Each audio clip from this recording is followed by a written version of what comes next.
नमस्कार बच्चों। आज कक्षा 8 के छात्र छात्राओं को चिट्ठियों की अनूठी दुनिया जो पाठ है वो हम लोग पढ़ेंगे। चिट्ठी का नाम लेते ही मन में बहुत सारी चीज़ें अपने आप विचारों का सागर गोता लगाने लगता है। अब वर्तमान में जो पत्रों का, चिट्ठियों का मतलब हो गया पत्रों का माध्यम, दूरसंचार, एसएमएस आज बहुत सारी चीज़ों ने ले लिया है। फिर भी पत्रों का जो महत्व है वह अपने आप में अनोखा है। हम अपने विचारों का एक सही संकलन पत्रों के माध्यम से लंबे अरसे तक रख सकते हैं। इस पाठ में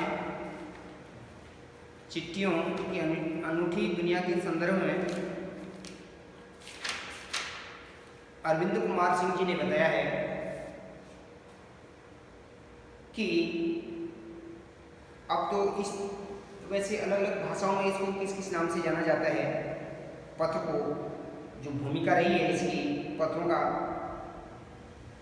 कोई इसे खत, उर्दू में खत के नाम से, संस्कृत में पत्र, कन्नड़ में कागज, तेलुगु में उत्तरम, जागू और लेख तथा तमिल में कड़ित कहा जाता है। पत्र यादों को पत्रों में के माध्यम से हम क्या कर सकते हैं, सहेज करके रख सकते हैं। हमारे पाठ्यक्रम में भी पत्रों को दिया गया है, जिसके आधार पर हम अपने विचारों को क्या कर सकते हैं, लंबे समय तक उनको सुव्यवस्थित और सुरक्षित रख सकते हैं। पत्र ही ऐसा माध्यम है। एसएमएस के माध्यम से हम ज़्यादा लंबे समय तक इनका संग्रह नहीं कर सकते हैं, है ना। पत्र वह साधन है जिससे हम क्या कर सकते हैं, अपने विचारों का संग्रह लंबे समय तक रख सकते हैं। पंडित जवाहरलाल नेहरू ने भी सन 1953 में सही कहा था, हजारों साल तक संचार का साधन केवल हरकारे, पहले पत्र को देने के लिए हरकारे हुआ करते थे। वो क्या करते थे, घर घर जाकर के पत्रों को देते थे, बांटते थे। उसके बाद जैसे ही पहिया आया, पहिए के आने से इसके रूप में परिवर्तन आना स्वाभाविक हो गया। उसकी गति, उसकी रफ्तार समय के साथ बढ़ती गई। विश्व में भी क्या है, विश्व डाक संघ ने की ओर से भी 16 वर्ष से कम आयु वर्ग के बच्चों के लिए पत्र लेखन प्रतियोगिता का भी आयोजन किया गया है ना। और यह सन 1972 से शुरू किया गया। 1972 मीन्स 1972 से। यह सही है कि खास तौर पर बड़े शहरों और महानगरों में संचार साधनों से का जो क्रम है वो तेज रहा है, लेकिन अभी भी बहुत सारे गांव ऐसे हैं। आज के युग की भी बात बता रहा हूं मैं आपको, जहां पत्रों से ही एक दूसरे की कुशलक्षेम पूछी जाती है, तथा आप लोग भी जैसे जैसे बड़े होंगे ना, किसी सर्विस के लिए आप अपनी एजुकेशन पूर्ण करने के बाद कहीं गवर्नमेंट की तरफ किसी बच्चे का रुझान होगा, अप्लाई करेगा, तो वहाँ पर सौभाग्य से किसी की क्या होती है, नियुक्ति होती है। वह नियुक्ति, वो लेटर भी आपको बाय पोस्ट आते हैं। और इंक्वायरीज बहुत सारी, वो आज भी हमारे देश में ये सिलसिला क्या है, चलता रहता है, ये नहीं रुका है।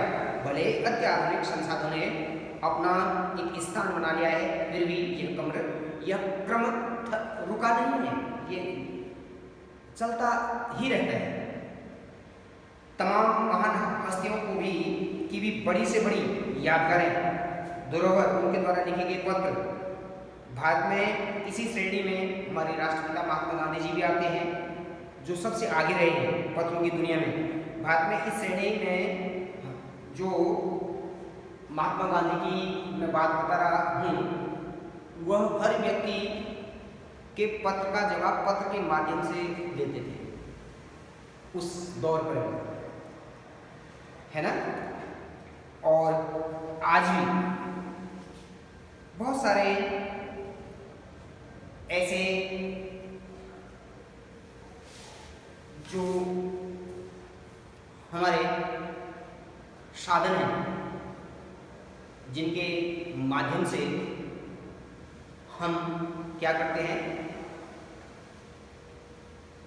अपनी व्यवस्थाओं को, अपने एक क्रम को सुचारू रूप से चलाने के लिए इन चिट्ठियों की दुनिया मीन्स पत्र की दुनिया मीन्स पोस्ट की दुनिया पर क्या है, डिपेंड है, निर्भर है। वास्तव में पत्र किसी दस्तावेज से कम नहीं है, उनकी मात्रा कम नहीं है।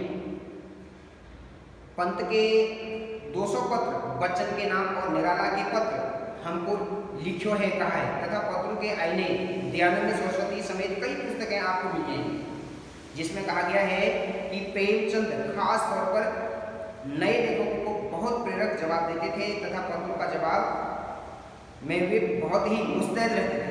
पत्र का जवाब पत्र के माध्यम से जो मैं बता रहा था, वो प्रेमचंद भी इसमें पीछे नहीं थे। इसी प्रकार नेहरू और गांधी जी के लिखे गए रविन्द्रनाथ टैगोर के पत्र भी बहुत प्रेरक हैं।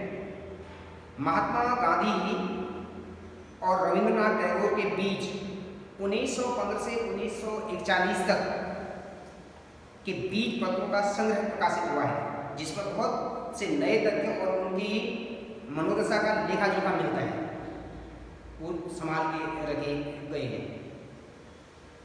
ठीक है ना। ये सारी चीजें पत्रों का हमारे दैनिक क्रियाकलापों पर क्या रहता है, बहुत ज्यादा प्रभाव है। जो पहले भी था अब भी रहेगा। हम कितने ही आगे क्यों नहीं चले जाएं, तब भी ये क्रम रुकने का नहीं है, चलता रहेगा। ठीक है ना।